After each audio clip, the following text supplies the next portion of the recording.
tia faly mitafatafa amintsika rehetra mpanaraka tsy tapaka ny fandaharana Jeanne Forêt Santé aty Canada indray ny tenako. Ny lohateny izay ho voaboasantsika anio zany dia ny lohateny mitondra ny hoe mpaminany tsy masina taniny. Expression izay malaza dia malaza tokoa zany io fomba fiteny io eran-tany, tsy ny malagasy akory no namorona an'izay fa misy ihany koa ilay fitenenana hoe nul n'est prophète en son pays, zany hoe na dia tany amin'ny baiboly ara zany dia nisy an'izay fomba fitenenana izay. Inona moa zany ny atao hoe mpaminany? Ny mpaminany dia ireo karazan'olona zany izay hoe mahita fahitana lavidavitra kokoa zany noho ny sarambabem-bahoaka, mahita fomba fandinihana, mahita ny zavatra mety ho avy, izay zany ny atao hoe mpaminany. Ka ny hoe tsy masina taniny dia ny hoe rehefa olona zany hoe teo amin'ny tanàna iray izy zany, teo izy no teraka, teo izy zany no hitan'olona daholo zany, fantatr'olona ny fiainany. Rehefa teoriana zany izy ka hoe manjary olona izay manana ny maha izy azy zany eo amin'ny tanàna iray, zany hoe olona izay miavaka tsy mitovy zany amin'ny sarambabem-bahoaka, nahazo fahasoavana hafahafa kokoa zany, na ny hoe resaka eo amin'ny resaka hoe fari-piainana zany na eo amin'ny hoe resaka fari-pahalalana, zany zavatra rehetra izany zany dia mety hoe zavatra manjary mampiavaka ny olona iray ka mahatonga an'ilay fitenenana hoe mpaminany tsy masina taniny. Zany hoe teo amin'ilay toerana izay hoe nafantaran'ny olona azy zany, ny olona iray dia tsy manana an'ilay karazana ataontsika zany hoe aura, na ilay karazana satroboninahitra izay tokony hipetraka eny aminy zany raha ohatra ka hoe ny valeur ananany, satria hitan'ny olona teo daholo ny zavatra tsy metimety rehetra tamin'ny fiainany, ny zavatra ny tsy fahombiazana, ny zavatra izay hoe nataony nananany tsiny, nahitana karazana lesoka zany tamin'ny fomba fiainany, hanika na inona zany fivoarana eo amin'ny fiainan'ny olona iray ka nahitan'ny mpiaramonina lesoka tao aminy zany dia manjary mampiaiken-danja zany ny voninahitry ny olona anankiray. Raisintsika amin'izany zany ny hoe misy olona zao ohatra hoe avy tamina fianakaviana tsotsotra na hoe tena hoe fianakaviana mahantra mihitsy zany, hitan'olona teo daholo ny nampahantra azy, ny tantarany, dia rehefa ny aoriana zany izy mba hoe olona niezaka tamin'ny fiainana, manana ny maha izy azy dia ny fijerin'ny olona zany dia mbola ilay izy hitan'ny olona tamin'izany andro zany, ny fahoriany, ny tantarany, ny tsy fananany, zany zavatra rehetra izany zany no hoe lasa mbola mipetraka ao anatin'ny sain'ny manodidina, hanika tsy dia tena mahazo ny fankasitrahana sy ny considération-ny mpiaramonina aminy izy zany, na inona zany ezaka nataony tateoriana hanatsarany ny fiainany. Fomba ny fiainany zany zavatra rehetra izany, izay ny maha olombelona ny olombelona. Ka ianao izay hoe tanatin'izay hoe resaka fijerin'ny fiarahamonina izay, ianao izay mahatsapa fa hoe mpaminany tsy masina taniny ianao dia aza manome tsiny ny vahoaka manodidina anao, ny amin'ny hoe tsy anomezany an'ilay karazana considération na sady voninahitra izay andrasanao, tsy afaka anome tsy ny azy ianao amin'izay resaka izay, fa tokony izany hoe mandinika tsara ianao ny amin'ny hoe inona koa nefa no zavatra andrasanao amin'ilay fiarahamonina, satria misy zavatra maro mifamafao zany amin'izay karazan-javatra zay. Misy izany ilay hoe mahatsapa fa mpaminany tsy masina tanina izy, izany hoe mafitsapa izy izany fa manana valeur toy izao sy toy izao, kanefa ohatrany hoe ny fijerin'ny fiarahamonina zany tsy mametraka azy amin'izay valeur ieritreretan'ny tenan'izay,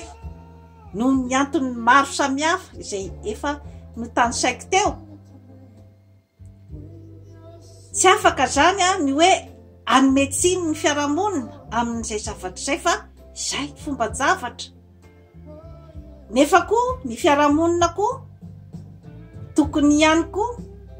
andinika ny hoe sao dia olona mety ahatsaray ty olona ity, sao dia olona mety ahatsaratsika ity olona ity amin'ny hoe fahaizana mandinika ny fiaim-piainany sy ny parcours-ny. Sao dia diso olona isika, diso fifidy olona izay mety hitondra fahasoavana amin'ny fiarahamonina, fa toa variana tamin'ny fiainany taloha isika,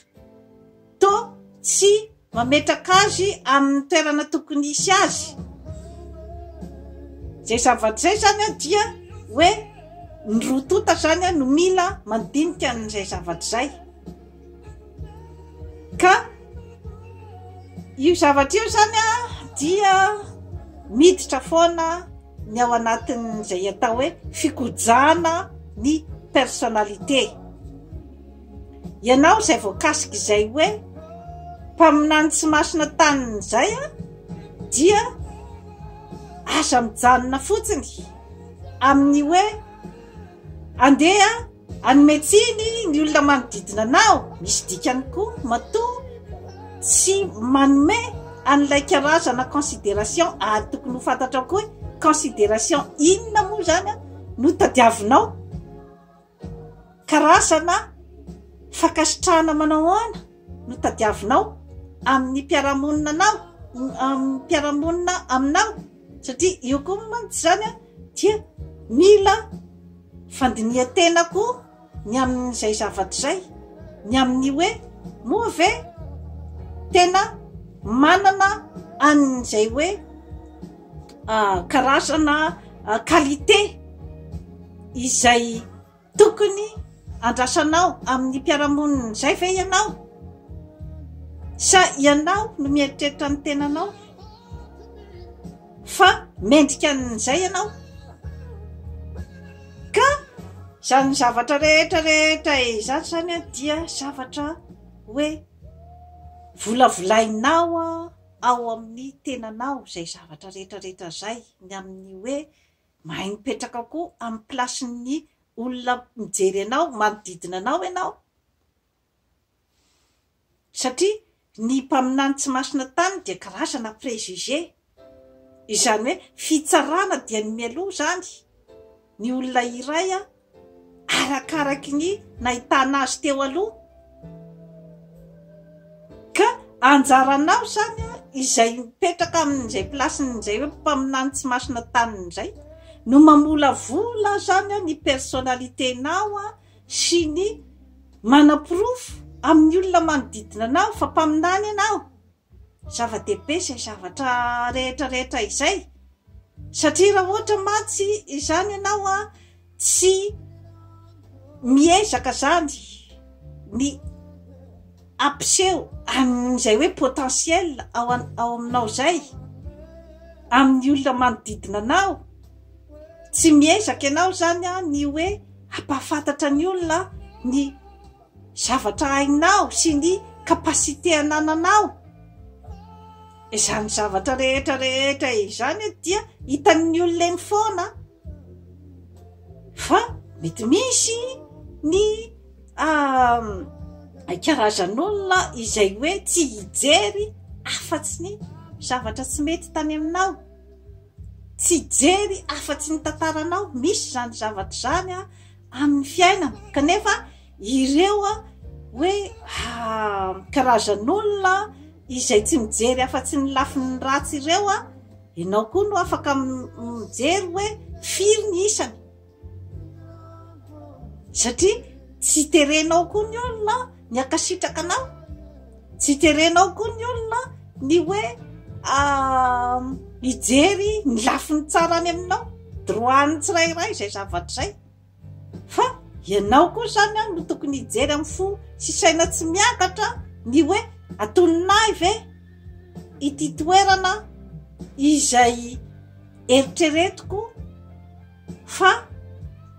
andeha akalazan'ny olona. Misy koa zany karazana auto-évaluation amin'izay fotoana izay. Ny tiako atongavana matsy zany dia io hoe mpaminany tsy masina taniny io zany dia mbola sakana goavana zany amin'ny fandrosoan'ny Afrika sy Madagasikara. Izany hoe ny Afrika sy Madagasikara zany tena mbola mitazona mihitsy zany an'ilay hoe toe-tsaina napetraky ny mpanjanaka, ny hoe ny zavatra avy any ivelany foana no zavatra tsara,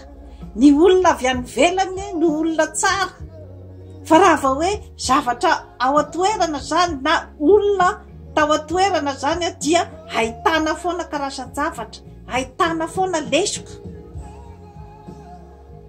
Zay olona rehetra ataontsika hoe zany hoe mieritreritra ny mba hanatsara ny Madagasikara, ny olona rehetra izay hoe mba mieritreritra ny hanatsara ny tanindrazana dia tsy jerena loatra zany izay karazana valeur zay, fa ahitana tsininy daholo rakody sy rabe izany ny hoe tsy mendrika ny toerana izay hitondra ny tanindrazana, satria iny ane ohatra n'izao, iny ane ohatra zao, iny ane ohatra zao, nefa isa moa ny olombelona izay tsy hanam-pahadosoana, isa moa ny olombelona izay hoe tsy hisy okianina mihitsy ny momba azy. Misy kianina daholo ny olombelona rehetra eto ambonin'ny tany, fa resaka personnalité no betsaka, personnalité ny fandreseni-dahatra.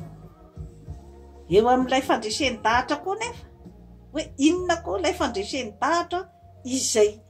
mababo ihany koa ny mpiaramonina, dia matetika zany amin'izay hoe toe-tsaina efa napetraky ny mpanjanak'izay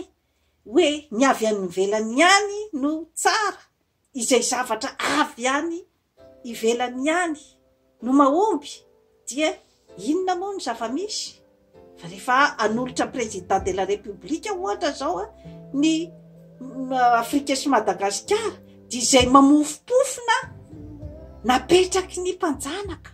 na mofopofona napetraky ny frantsay na napetraky ny amerikanina, izay zany no malaza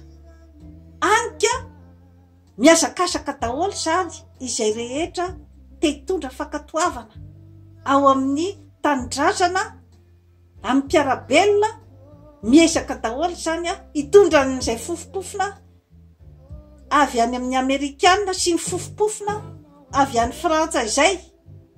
Izany hoe ny fankatoavan'ireo olon'ireo sy ny fanohanan'ireo olon'ireo. Efa tadidio fa rehefa manohana olona ray eo izy dia ny tombontsoany zay no tiano tanterahana, fa tsy ny tombontsoany ny vahoaka malagasy. Tsetsatsetsatsa tsy aritrany amin'ny fampandrosoana ny Madagasikara amin'izao fotoana izao. Mifoaza isika malagasy, jereo ny olona izay afaka hampandroso any Madagasikara, asa jerena ny pitsopitso ny madinidinika amin'ny hoe toy izao sy toy izao ny fiainany toy izao sy toy izao ireny ine ka olona oatra izao ireny ine jereo amin'ny fososaina tsy miakatra ny potentiel nanany ny hevitra izay aposany ary zany zavatra rehetra izany dia mila ny hevitry ny malagasy izay ataontsika hoe zany hoe manana ny hery sy tanjaka amin'izao fotoana izao ny olona izay azo angalana hevitra ny olona manany maha izy azy satria misy ny fitenenantsika hoe tsisy magidy ohatrin'ny sakay fa rehefa teny arana lany ihany